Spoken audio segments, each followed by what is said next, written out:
भारत पर टैरिफ और GST slab में बदलाव की टाइमिंग, इन दोनों को जोड़कर कई थ्योरीज सामने आ रही थी। सवाल उठ रहे थे कि जीएसटी रिफॉर्म के लिए यही समय क्यों चुना गया जब अमेरिका ने हम पर 50% टैरिफ लगा दिया है। वैसे दावे ये भी किए जा रहे हैं कि बिहार चुनाव के मद्देनजर ऐसी टाइमिंग पर फैसला लिया गया है। तमाम चर्चाओं के बीच केंद्रीय वित्त मंत्री निर्मला सीतारमण का जवाब आया है। उनका कहना है कि जीएसटी रिफॉर्म्स की तैयारी 1-1.5 साल से चल रही थी, इसका टैरिफ से कोई लेना देना नहीं है। आज तक के साथ इंटरव्यू में वित्त मंत्री ने कहा, जीएसटी स्लैब में बदलाव के लिए एक आइटम पर चर्चा हो रही थी। सुनिए। ग्रुप ऑफ मिनिस्टर्स 1-1.5 साल पहले बनाया था, फिर वो सरकार उधर बदल गए, इसीलिए जो जीएम के चेयरमैन थे कर्नाटका के पूर्व मुख्यमंत्री, उनके स्थान पर बिहार के डिप्टी चीफ मिनिस्टर को ले आए। ये सब लगातार हो रही है और मोर देन 300 आइटम्स में हम गुड्स एंड सर्विसेज में रेट कम हो रही है। इसका एक दिन में निर्णय कर नहीं सकते। 3 सितंबर को जीएसटी काउंसिल की बैठक में स्लैब को लेकर बड़ा फैसला हुआ। फैसला ये कि अब टैक्स स्लैब 4 नहीं बल्कि 2 ही होंगे, 5% और 18%। पहले 4 स्लैब्स के साथ जीएसटी इंट्रोड्यूस हुआ था, जिनमें 5%, 12%, 18% और 28% ये 4 स्लैब हुआ करते थे। अब 12% और 28% के स्लैब्स को पूरी तरह हटा दिया गया, खत्म कर दिया गया। हालांकि एक तीसरा स्पेशल टैक्स स्लैब भी इसी में इंट्रोड्यूस हुआ है, 40% का स्लैब। ये बनाया गया है सिन गुड्स के लिए। इसमें सिगरेट, पान मसाला जैसी चीजों को रखा गया है। यही स्लैब लग्जरी आइटम्स पर भी लागू होगा। नई दरें 22 सितंबर से लागू होने वाली हैं। इस फैसले को ट्रंप टैरिफ से जोड़कर देखने की एक वजह यह भी है कि टैरिफ से भारत के एक्सपोर्ट पर असर पड़ने की संभावना है। भारतीय रिजर्व बैंक के पूर्व गवर्नर दुव्वुरी सुब्बा राव ने चेतावनी दी थी कि ट्रंप टैरिफ से कुल 7 लाख करोड़ रुपए का नुकसान हो सकता है। ऐसे में थ्योरी बताई जा रही थी कि सरकार टैरिफ की मार को कम करने की कोशिश कर रही है, ताकि टैरिफ के चलते जो सामान अमेरिका नहीं जा पाएगा उसे घरेलू डोमेस्टिक बाजार में ही खरीदा बेचा जा सके। मतलब जो यूएस सामान जाने वाला था उसे यूएस की जगह इंडियंस ही खरीद ले इन सामानों को।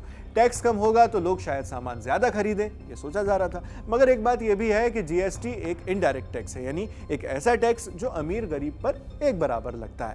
आप जब भी कोई सामान खरीद रहे हैं या कोई सर्विसेज ले रहे हैं तो आपकी दैनिक आमदनी 10 रुपए हो चाहे 10 करोड़ रुपए, एक दिन में आप कितना भी कमाएं, आपको एक बराबर ही टैक्स देना पड़ेगा, जीएसटी।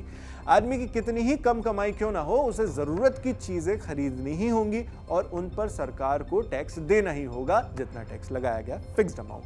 तो ऐसे में आम आदमी और कम आय वाले लोगों की जेब पर इस टैक्स का असर पड़ता है, काफी पड़ता है। यही वजह है कि हमेशा मांग होती है इनडायरेक्ट टैक्सेस को कम ही रखने की। मगर इंडिया में जीएसटी से सरकार के फंड में अच्छा खासा कलेक्शन आता रहा है।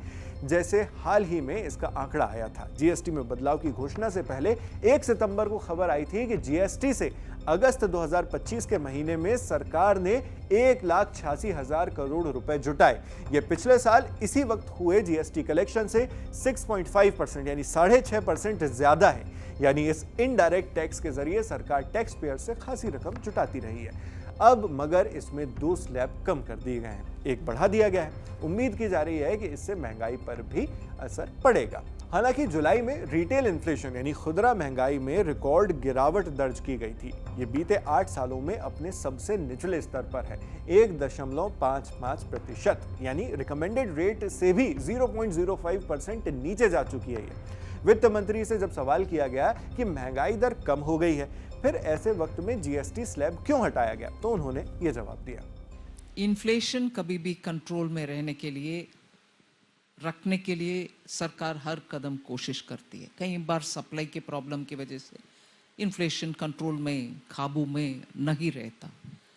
मगर ये तो ऊपर नीचे जाने वाले एक इंडिकेटर है इकोनॉमी का। इसीलिए इसके लिए हम इन्फ्लेशन बेस्ड मुहूर्त निकाल नहीं सकते जीएसटी रिफॉर्म को ले आने के। हालांकि यहाँ एक और बात करनी जरूरी है, इन्फ्लेशन या महंगाई सिर्फ किसी एक फैक्टर पर डिपेंड नहीं करती। महंगाई तब भी कम होती है जब सामान को सप्लाई तो उतना होता है, उसका सप्लाई मतलब जैसा का तैसा रहता है, लेकिन डिमांड कम हो जाती है।